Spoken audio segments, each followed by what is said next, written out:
Hey everyone, and welcome to another episode of CashTalk. And today we're going to be speaking to a special guest, a recruitment specialist, Fabian Ruggieri from Riva Recruitment.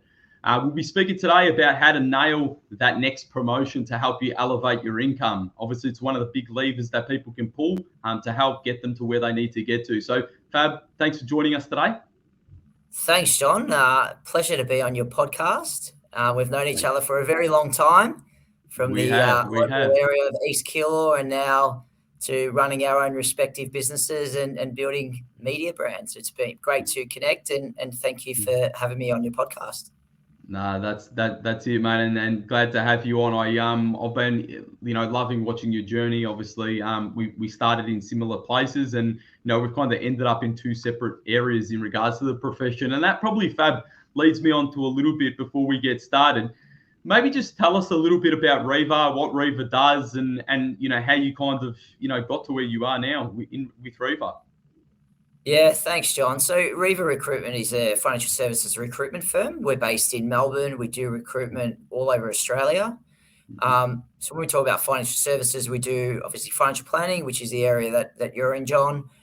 We also work in funds management. We do superannuation, and that's our primary focus. The business has been around for coming up to 3 years now. No better time to start a business than during a recession or a pandemic. Creates opportunity to learn and grow and take market share that people are leaving behind. So that's what we do. We have are growing quite quickly. Actually, we're bringing on clients all the time. Building the business and planning to continue growing across the country. How I got to Riva Recruitment, that's a great question. I worked in financial planning, always passionate about helping people. Did that, ran investment portfolios for a private wealth firm, moved over to London, spent a couple of years there, which was great, worked in private banking, and then came back and was looking for something a little bit different. I noticed when I worked in London that I spent 80% of my time getting to know people that I worked with, and just loved getting to know people and helping people out. So came back. I had a very average experience with a recruitment consultant in Melbourne, and then I thought there's an opportunity and I'm going to take it. So I worked for another organisation and then set up Riva Recruitment, like I said, give or take 2.5 to 3 years ago. So it's been really enjoyable. I love it. I'm also part of the AFA committee as your national seat on that committee, which is great. So really a part of the industry we're recruiting and planning on continue to build and grow the business.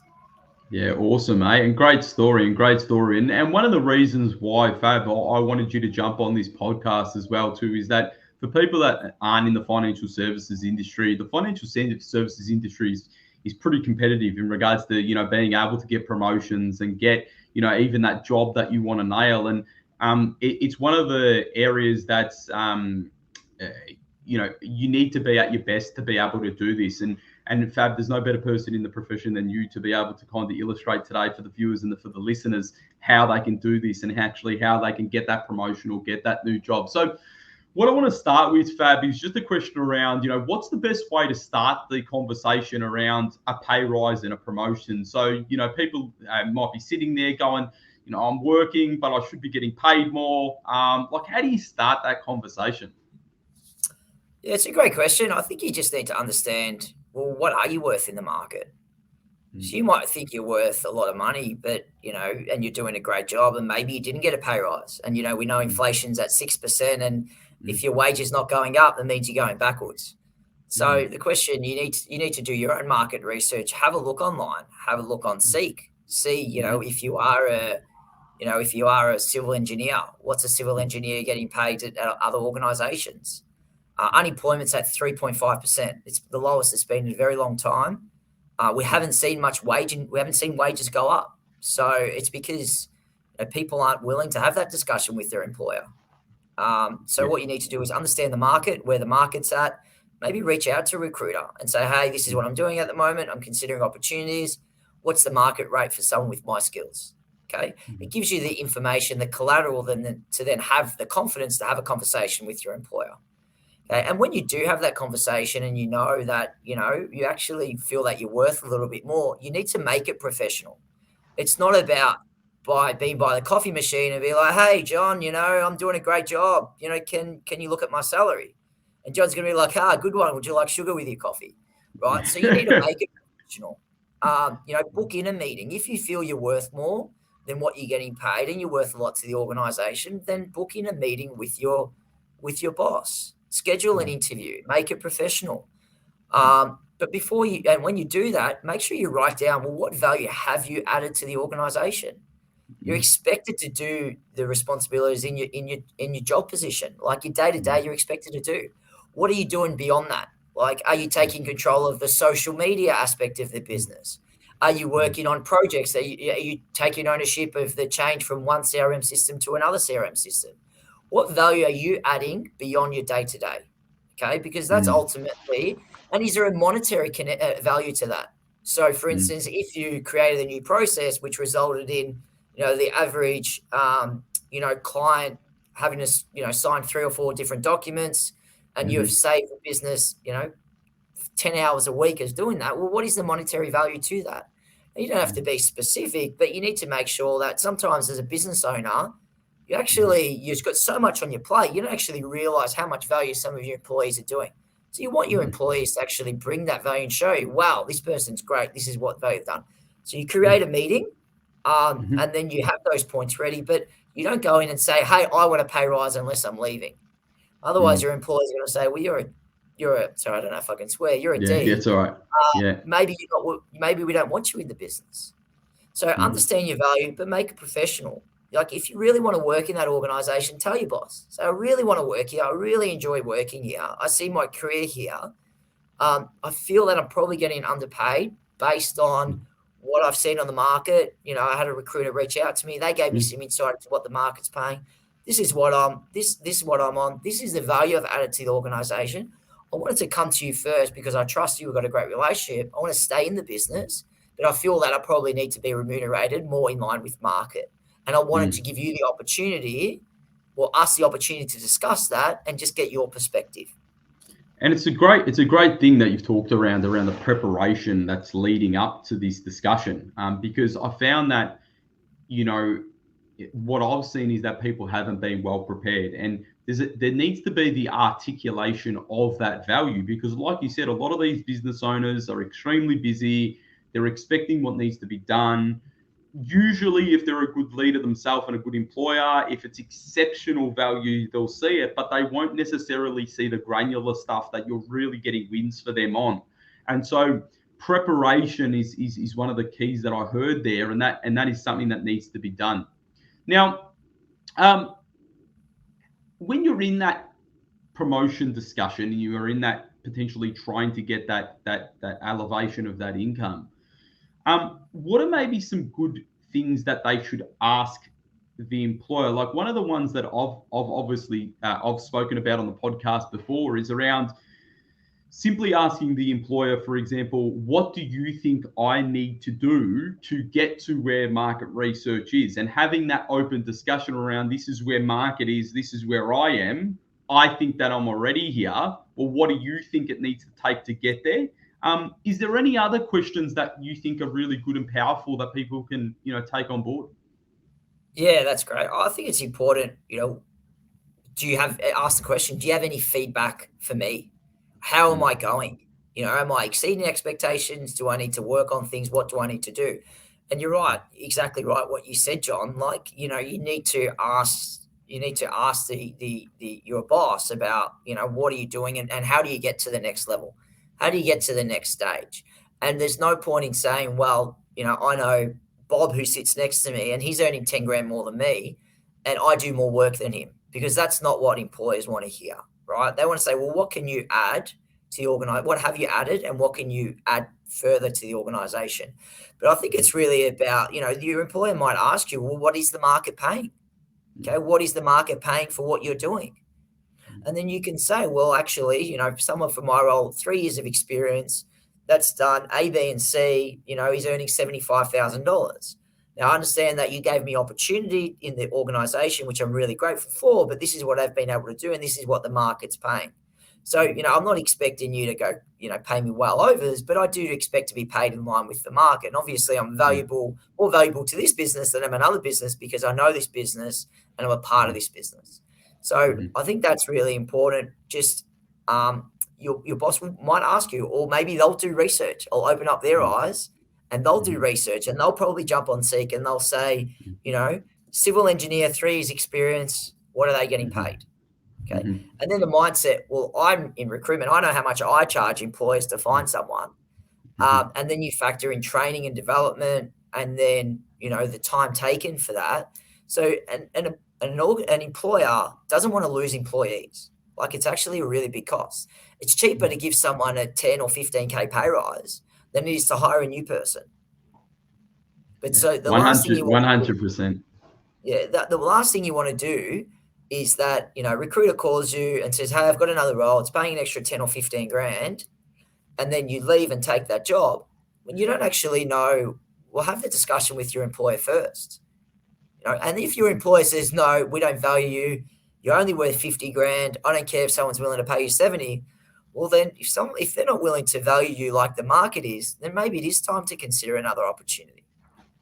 And that's great insights, and great to see the other side that maybe people don't think about as an employee is what's the cost to the employer as well too. Okay. And most employers, like you said, exactly that. They want to keep their staff. They don't want turnover. It costs them so much. But there may come a point where, like I say, the right person potentially is in the wrong seat. Yeah. And the conversation hasn't gone your way. Okay, you're in that interview, you've had that open discussion. It's got to the point where it's clear that the employer doesn't value you or doesn't think that you're at market, the market rate where you think you're going to be. You think they are, and you're now seeking for that new role. Okay, so you've made your decision. You're not going to stay in this organization. You're now going to open it up to other opportunities. So how can you one, prepare for that new employment? Yeah, and how can you nail that next interview? Like, that's the other thing. People might be like tied up in an organization for many years. They've never been in this situation before, or they're not familiar with it because they don't change employers often. Okay, which they'd hope they don't. Yeah, how do they approach that new employment scenario? Yeah, mate, that's great, and great segue into talking about, well, what happens if your employer doesn't want to pay you market rate? And there might be various reasons for that. They might not have the growth in the organization. There might not be the profitability. They might not, want to promote people, and that's okay. So when you are looking, I think, again, we talk about understanding the market, jumping on Seek, having a look at the market. But what I think is most important is seek a specialist recruiter, and someone that's going to give you honest feedback around where you're at in your career and what is possible for you.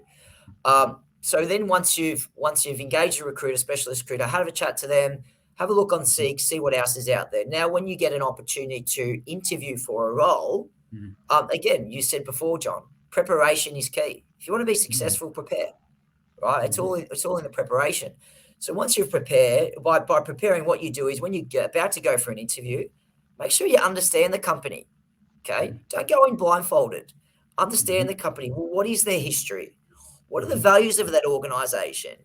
Who are the key employers? What's the board? Understand the interviewers. Look at their LinkedIn profile. Try and look at their social media. Get a bit of a feel for who they are as people. Follow their social media. Do they have a LinkedIn profile? Do they have a podcast? Do they have start to get to understand the business and learn about the business, and also any recent corporate activity? For instance, were they recently acquired? Did they recently merge? Did they sign up a massive new client, and as a result, they need to bring on new employees? So really understanding that. So by undertaking your research, you're not only better preparing for that interview, but you're better understanding whether or not this is the right organization for you.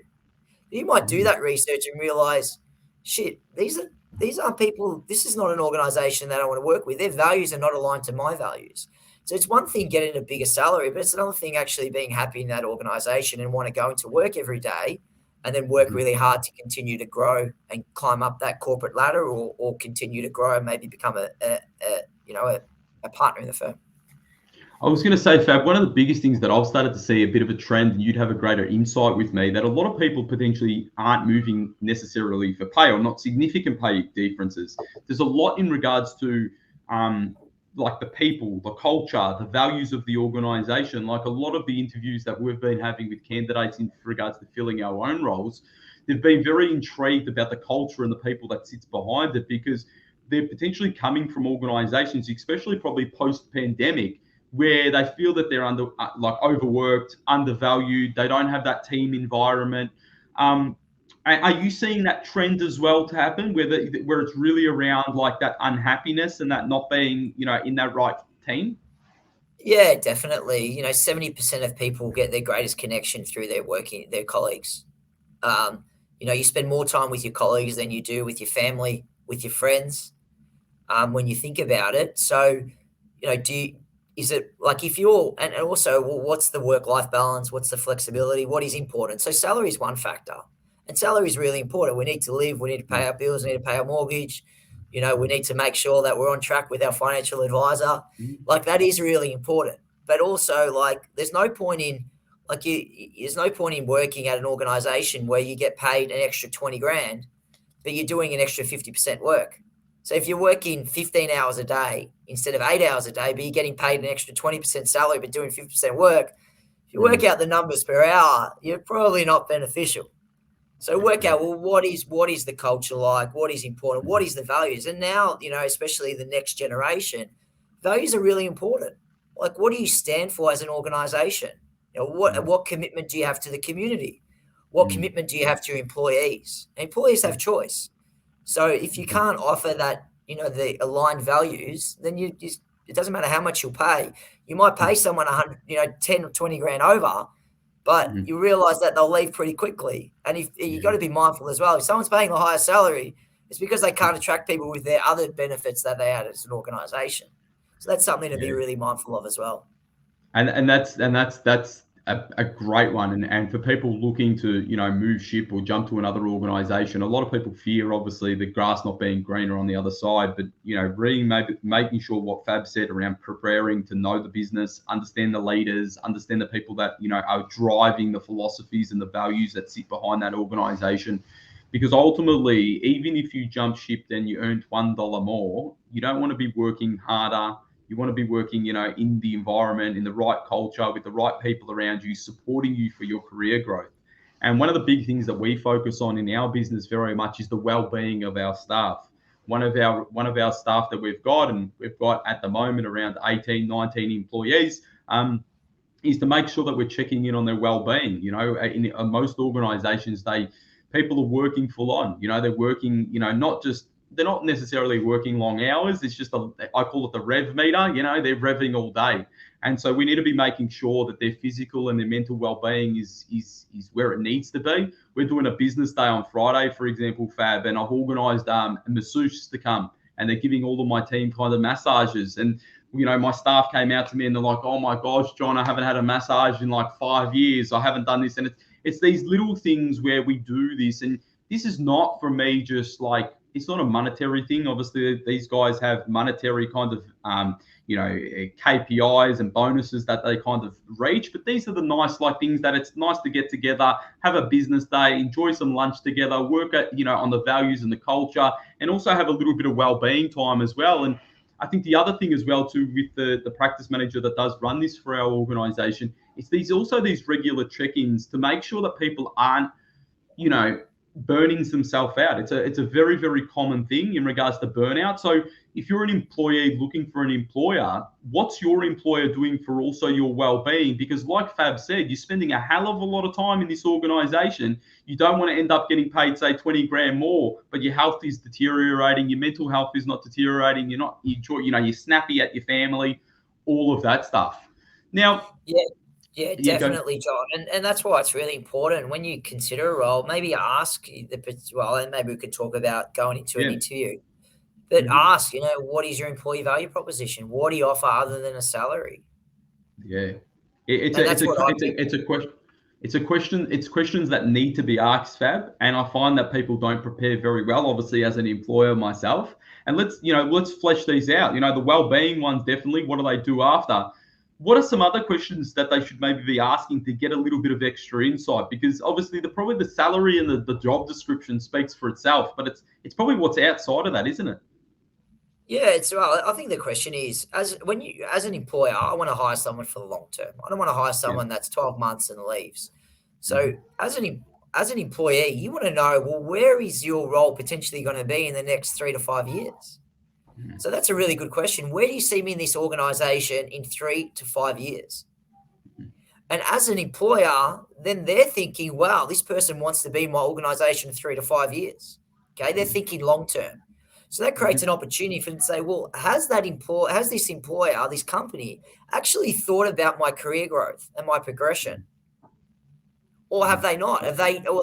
Or some might just say, oh, well, we just expect you to just keep doing the role. Yeah, you're coming in to fill a gap. Yeah, you're not really coming to grow with us. Yeah, and I speak to lots of businesses, and a lot of them say, I just want someone to come in and do the job, and that's it. And that's okay for some people, right? Some people might have any other priorities. So when they come into work, they want to do their job and they want to go home, and that's all right. But if you're someone that wants to grow their career and wants to maximize their earning potential, then you want to make sure that you join an organization that there is opportunity for growth and opportunity to maximize your earning potential. So I think that's a really important question to ask, and they'll be well received. And you'll see by the response from the interviewer whether or not they see you in this organization to grow with the organization, or they just see you to do a job and go home and no real opportunity. And I think that's probably the most important question to ask. And the subsequent thing that you've got to think is, once you hear that answer, is does that align to you? You know, like Fab said, do you want to be in that job and do that job, go home and whatnot, or do you want to grow as well too? So it's not necessarily, even if they do say, no, we just want you to do your job. Well, is that what you want? Yeah, or do you want a career out of this and grow out of this? And that's where you've got to think about the answers that they're saying to you. Do they align with what you want to happen? And there's another one, for example, Fab, that I've been getting at the moment in regards to the interview is around the work from home arrangement. It's probably quite a topical one that we've been getting anyway, because we are virtual, we work remotely. We do have business days where we catch up with, our staff, and we all kind of get together as a team. But, we're predominantly working remotely. We do have chat systems and regular meetings where we catch up with one another. But in this new world of 2022 and probably where things are heading, what about things like that in regards to like work from home arrangements and stuff? Well, if you don't offer work from home, then you're not going to be competitive when considering employees. Okay. Yeah. Now, at Riva Recruitment, we have sort of, obviously, because we meet lots of people in person. Okay, that's our job. We've got an office on Collins Street. But we have if you want to work from home 2 days a week, you choose the days you want to work from home. That's completely up to you. But the Charlotte and Mads who work at Riva Recruitment, they come in every day. So I'm like, well, can you just stay at home one day so at least I don't feel bad working from home one day? But if you're not offering that, John, in this modern world, then you're not going to be competitive in the marketplace. And I've dealt with businesses. There are businesses out there that still mandate Monday to Friday in the office. And I tell you what, it makes life a lot harder to find them people, because most people will come to work. Right. But having one day, well, I know personally, having one day where I can put my washing on and then jump on the laptop or catch up on things where I'm not getting distracted, I can probably get through 40% more work in that day than if I was to be in the office. So I think having that flexibility is really important, but it also depends on the personality. Because I'm an extrovert, John, you're an extrovert. You like to be around people, depending on your role. Like if your role, for instance, in the industry you work in, John, if you're a paraplaner role where you have to be really focused, very attention to detail, you're doing cash flows, etc., you probably need to be focused. So working from home is probably good. It probably suits that personality better. It depends on the job, right? And it depends on the individual. So some people work better in an environment where there's people around, and other people work better in an environment where actually they're on their own, they're focused, and they know they can pop their earphones in, they can listen to some meditation music, and they can smash out that, advice document for the client. And I think from an employee's perspective, or someone that's looking to get a role, working from home full time might be sexy, or you might think that working full time in an office is what you want it to be, like that's what you're used to. I think when you're looking to get another role, you've got to really find out in yourself what you work best in. Because remember, when we're talking about nailing your career and getting to where you getting to, there's no point of you being underproductive lazy, not kind of getting where you need to get to. So also understand the business. Is that going to enable you from their work arrangement to allow you to kind of elevate to that next level? Exactly right. But also, if you're working from home, it's interesting because if someone can do your job, if you can do your job from home, then someone can do your job from anywhere in the world. I heard a property CEO say that, so I'm not sure that's completely to the point, but I think it's important. If you want to get promoted, it's a lot about the social engagement. Okay, it's not all about how good your work is and how much work you get through. It's about, well, do people actually want to be around you? Do people want you to be a leader in the organization? There's one thing being a great practitioner, but do you have the potential to step up and become a leader? And if you want to work from home Monday to Friday, then you're probably not someone that is naturally going to be a leader and wants to be a leader. You're someone that probably wants to do the job and do it really well and get paid well for doing that, and that's great. But if you want to actually build up your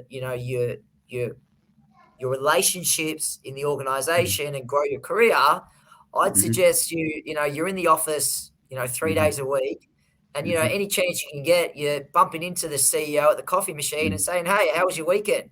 Did you watch Collingwood lose by a point to Sydney?" Unfortunately, I'm a Collingwood supporter as well as you, John. But do you know what I mean? These are the things you want to do, and that's it. It's when you come to the table around promotions and they sit together. First, the person that will come to mind first are the people that are in the office and are building personal relationships, because that's what it's all about. So if you're not in the office, you're not going to do that. You're not going to build those relationships. You might do well, you might get paid well, but if you want to grow your career, you need to be seen. And that's what I think a lot of people during COVID think, that they can grow their career and just work from home. It doesn't work that way. Yeah, you've got to be seen. I've seen elite practices use the virtual scenario and still get great results, but their virtual systems, which is not with everyone, is very tight. They know each other intricately. They're very involved, and the leader is really kind of with them the whole time. I constantly refer to these leaders as captains and not coaches. Okay, and this is where we spoke about before about if you're interviewing, understanding the person that's leading the ship. It's very, very important that that's the case. Now, Fab, I've got two more questions, and I want to start with one of them is, why do you think some people simply fail in their career and subsequently obviously not elevate their income? I've unfortunately seen many people, they've got like 10 years experience in the role. If we kind of backtrack their salary, it hasn't moved hardly in 10 years, and they're just not progressing, okay? When you speak to them, they'd love to, but they're just not. Why are they failing in that regard? I think some people are too loyal, and some people aren't willing to take risks. Get out of your comfort zone. If you worked in an organization, you've been in the same role for 3 years, and you want to grow your career, have a chat to your boss about promotion. Where do you want to get to? If you are a client services person, you want to become a financial advisor, go speak to John and say, "Hey, John, I want to be a financial advisor in 5 years. What do I need to do to get there?" Okay. And is it education, right? Is it your ability to engage? Is it your writing skills? Right? Have a mentor that can help you train and develop you. But I think it's just get out of your comfort zone. Don't necessarily need to be loyal to an organization. It's great. Loyalty is great. And, as an employer, you love loyalty. But if you can't grow your career in that organization, it's okay to move on and go elsewhere. So be willing to take that risk. And it might not work. And that's great. You learn something, it might not work. And then maybe you'll think, I should never have left. But actually, you've learned something as well. Maybe the grass isn't greener, as you say. And maybe that where you were is a great place. And maybe that's where you capped. But if you want to keep growing, you need to be able to take risks, but also, further your education.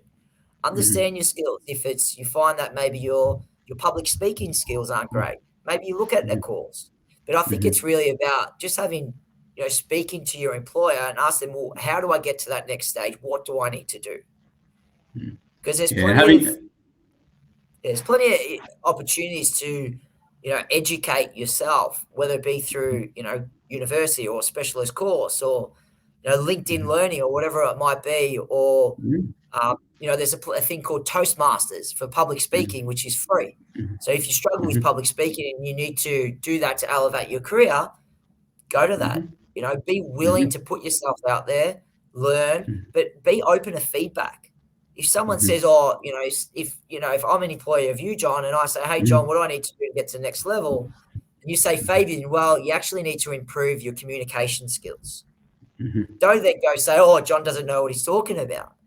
So, okay, that's great. I've got that feedback. John's telling me because he cares for me and he wants me to improve. And what can I do to improve? So then in 12 months' time, once I've improved my communications, I go back to John and say, hey, John, how are my communications? Have they improved? This is what I've done to try and improve them. And it gives you the opportunity to reopen up that discussion about that promotion. Now, if John, as an example, has any intentions of promoting you, then you have to go and say, well, I need to look elsewhere. Okay, I need to go elsewhere. But you probably still need to work on those things before you go seek that new employment. Like, I think this is the other one as well too. Like, when you're in that role, if you have been in that role and you haven't seen progression, you haven't also shown that value for the employer usually to say, this person must not leave, I need to promote. I know, for example, my stars of the show, and I've got plenty of them, and they make me look really good.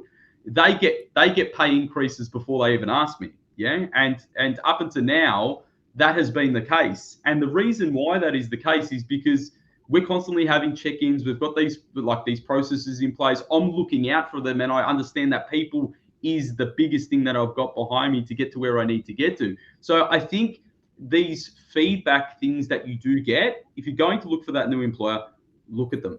Now, Fab, it's been a great session today, and I want to really kind of leave the viewers and the listeners with a few golden nuggets, okay? Maybe 2 or 3 tips that we can leave them to advance their career, if it both be in promotion or looking for that new job, to ultimately advance their careers and subsequently probably earn more money along the way. So if you had just those 2 or 3 tips that we can leave them with, what would they be? I think most importantly, know where you want to get to. So at least you've got a path to get there. Have a mentor. Okay. Have open discussions with your employer and be open to feedback. It's probably most important. And be willing to change. Be willing to take on. There's no point in me going to John and say, hey, John, what do I need to work on? Oh, you need to work on your public speaking skills. And then 12 months down the track and I haven't done nothing. Okay. If you're committed to growing your career and you want to earn more, put the work in. Don't say, I've got to play footy on the weekend, or don't make excuses. If it's important to you, you'll make it happen. Yeah, and I think Fab, and I'm very, great you said that. And I think the other one as well too, and Fab maybe might not come out here and say this enough, but engaging with a recruitment specialist if you're really looking to kind of advance your career and take it to the next stage. And the main reason why I'm saying that is you may not be really good at nailing your career. That might not be, like I said, advancing it. You don't know what to say. You don't know how to prepare. You don't know all of this stuff. And, you could find yourself in that scenario where you've got all this information. You can go on Seek, you can go on that, but you're still not nailing it. Obviously Fab's in financial services, but there is some great recruitment companies out there, and really be working with them to try and advance your career and help you to nail all of this.